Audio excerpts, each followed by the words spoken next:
and welcome back to my channel. I am the Honey Bat if this is your first time here. Today we are unboxing two more of the Miniverse Make It Mini Food Edition ones. These are the Halloween ones, which I'm super excited to share with you guys today. In a previous video, we have found the Worm Dirt one as well as this cool bat cake, which I was really excited to find. One of my amazing subscribers taught me a little trick on how to figure out which one is inside without having to open the ball, and it's going to be this orange wrapper here. So this one, when we open it, should be the Witch's Brew featured right here. And then I think I found the way to find the Beetlejuice Sandworm, and that should be this ball, which we'll get to later in the video. But first we're going to focus on this one, and I think that this one is going to be the Witch's Brew. Based on the picture over here, we can see the different details that look like the cups that are supposed to come inside this one. So let's go ahead and get it open and see if that little trick works. Once we get the first layer off, we can really see what our design is supposed to look like inside. So let's open up another layer. Here's our next pull strip. And here is the final one.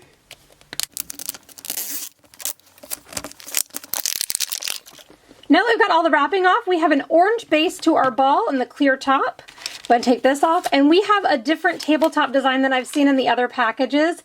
I think this one might be my favorite. So we have a black swirl with these little green spots. We also have the base to our table. We'll go ahead and set that up really quick. And now that that's out of the way, we can see that we have a kind of cup here. And here we have confirmation. These are the two skull glasses for the Witch's Brew. So thank you so much to the subscriber that told me how to find the one that I wanted. I really appreciate that tip, because now I'm going to have a full set without any duplicates. We have our tool bag, this purple one that says have a spooky day, this little green one that's got like a plate feeling one inside. We also have this orange bag that says trick or treat, and this blue one here that says chill out. This is going to be our resin, so we'll go ahead and open this one up first. And our bottle says this flavor is going to be toxic green apple, so this is the resin. I'm going to leave it closed for now, and we'll open up the rest of the pieces. We're going to go ahead and take a quick look at the checklist for this series. So this is the one that we have today, the Bug Punch. I keep calling it Witch's Brew, but it's not. This one's Bug Punch. And then this is the Spooky Cake, the Dirt Cups, which I always call Worm Dirt. And then this is the special one for this season, and it's going to be the Beetlejuice Sandworm, which I think we may have found as well today. We are going to move on to our tools bag now. We'll go ahead and rip that open.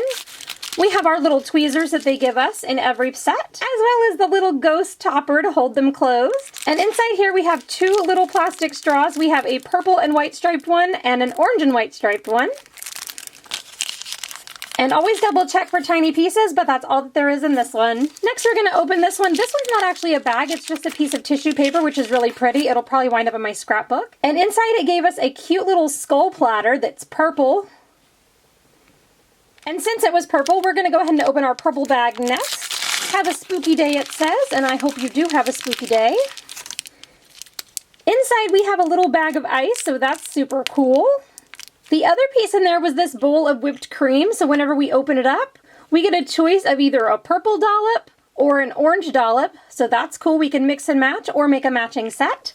I'll go ahead and put the lid back on for now. And now we're down to our little orange bag. And inside we found some really cute little gummy bugs. Whenever we open this up, we'll get a closer look at those. Inside of our little box, we get two clear skull cups, and they look like this. I'm trying my best to show you guys the details on camera so we can see the two divots for the eyes, as well as the mouth and nose detail for the little skulls. Hopefully once we fill these up, you'll be able to see that a little bit better. To protect my work surface and give you guys the best view possible, I'm going to go ahead and do that on this little piece of cardboard. The clear details are not the easiest thing to put on the camera for you guys. We're going to put in the little ice cubes first. Here's a close-up look at all of our little gummy bugs. We get two different colors of centipedes or millipedes. We get these cute little purple spiders, and then we get these little clear maggots or grub worms. So I'm just going to select a few to put inside of our Bug Punch. And I think I'm going to save one of the spiders for the top of each one. So we're just going to drop these down in here. Just like that. And then I'm going to use the little tweezers to kind of stir them into the ice. And I want to push them a little bit towards the front where they'll really show up even with the resin in there. Oops, one of my bugs fell out. Once we get all of our little bugs in there, we need to pick a straw. I think I'm going to go ahead and choose the orange one today. And we're just going to go ahead and push that down into our cup. And now we're going to take our toxic green apple punch, and we are going to fill it almost all the way to the top, but not quite. And now we can look at our creation and stir them around, add more bugs or more ice if we feel like it needs it. I kind of like the way that this is looking, so I'm just going to go ahead and lay my straw back in there. And then add my little whipped cream dollop to the top. And there's not as much room as I thought to add our cute little purple spider, but I'm going to go ahead and shove it in anyway. And so that I don't get resin on my fingers, I'm going to go ahead and use the tweezers to move him around until I like where he's at. I like him there where he looks like he's crawling up the straw. Now all that's left to do is to put it outside in the sun until it hardens up. We'll be back in a minute to take a look. After just a few minutes outside, everything is set and ready to be played with. I do wish that I had turned the straw and made it go diagonally so it wasn't coming down in the middle of his face. But other than that, I think it's really cute and I love this one. I think if I made another one, I would just leave the whipped cream off. I don't think it adds a whole lot to the design I was going for. And these can be used in other crafts. I do have another skull glass and more little bits and pieces that I could make a second one, but if you're new here, I like to only make the one and then keep the other pieces loose so that I can mix and match them with other sets. This one might be one that I wouldn't mind having a duplicate of though, because I bet there's so many things you could do with this clear resin. I mean, look how awesome that looks. In fact, the only thing left to do is to take one of these little bent millipedes and add them where they look like they're crawling out of the cup. You can secure them with resin or leave them removable like I've done here.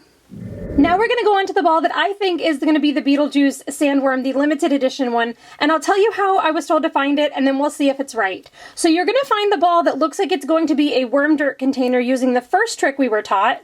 So we're going to look for the little gravestones, the little shovels, and if you can find one of the glasses, look for the little spiderweb end of the glasses.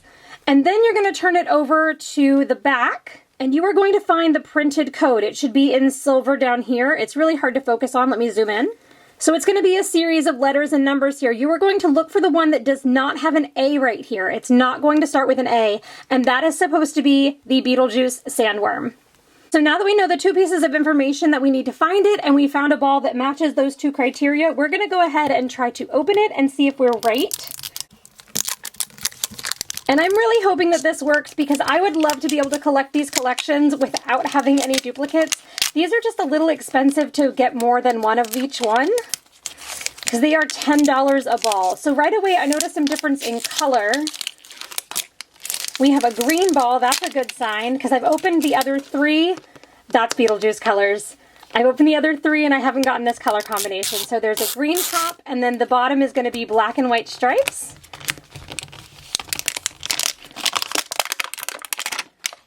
And if that is not a sandworm, I don't know what is. So we have the transparent green top. Inside here we have the Sand Escape dessert.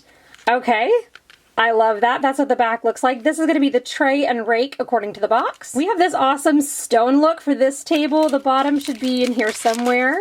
There it is. Oh, it's going to be the same texture, not just a plain black one. All right, really liking this one so far. This might be my favorite table. I think I've said that about all of them though. So here's our checklist. It doesn't look any different than the other checklists. So that's really cool. There's our little information packet.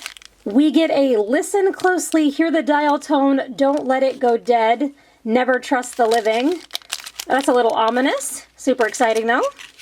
We get some tiny hello my name is stickers. Those aren't in any kind of bag, they're just tucked into the ball.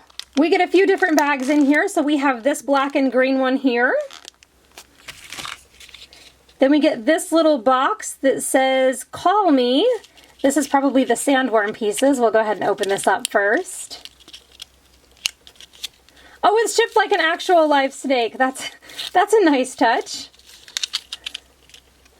So yes, this is going to be all the pieces of our sandworm. Here's a really close-up look of his face. He looks really creepy, I'm not going to lie. I love him already. Oh, pet sandworm on this side. There we go. And our last bag is going to be this yellow and black one here. We're going to go ahead and open this one first. Oh, there's a lot of pieces in here. Okay. We get a teeny tiny emergency door, a little tiny book that actually opens and has real pages. Awesome. We get a little piece of newspaper. I'll hold this here so you guys can pause for a second if you want to read it. We're going to open the black and green bag next. We're going to have a bunch more little pieces in here, it feels like. We get some Saturn sand. And we also get a set of 2 desert rocks for our sandworm. That means that this red and black bag is going to be our resin feature. Nope, this is actually just our tools. So we get the same tongs and the same little ghost cap for it. So I don't think that this one actually has resin, but this is going to be our tray and rake. So we're going to go ahead and open up this box next. It slides open like a little matchbox. And we have a little blue tray and then a black and white striped little rake. Awesome. So the first thing that we're supposed to do is place the head of our sand snake in here somewhere. That looks good to me. And next we're going to add all of our Saturn sand. When we turn this bag over, it says Worm Friends Approved, quality sand. So hopefully he likes it. I just went ahead and cut the top off, so we're going to go ahead and pour it all in here. I've spilled some on my background, but that's okay. We can vacuum that off later. I think I was also supposed to add the door in before I did that, so I'm going to go ahead and slide it in here. So we just skipped a step, that's all. Next it tells us to take our little rake and we're going to push the sand so that it's an even layer everywhere. I do wish they had included resin just enough to like glue him in place, but I guess it's good that he can move around. Go ahead and cover that back piece up as well. And now it's time to place our different pieces. So here's his back. I'll wiggle those down in there. And his cute little tail. So now he looks like he is crawling through the sand, and you can position him any way that you like, which I really think is cool. And next we're going to take our little desert rocks and place them anywhere that we like. And that is all our instructions tell us to do. So you can actually take all these pieces out, rearrange it as many times as you want, or use it as a teeny tiny Zen garden with our new little rake. That door wants to blend in. So he's super cool. There's no instructions for the newspaper or the book, so I guess you can just use them however you like.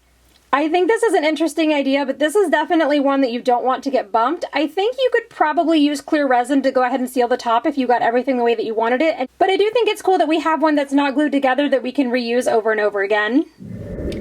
Here's a look at the 2 Miniverse creations that we made in today's video. I just wanted to share one more detail with you guys. The eye holes for the skull tray perfectly fit the bottoms of the little glasses, and I think that that's just a really cute touch that they added. I would love to know in the comments down below which one of these 2 is your favorite, and if you've opened any from this series, which ones did you get? In case you didn't know, I do read and respond to every single comment personally, so the response that you get is directly from me. If you've enjoyed this video, please consider hitting that like and subscribe button. It would help more people find my channel just like you did. Until next time, my fellow bats, I hope you're enjoying your October, and I'll see you then. Bye for now.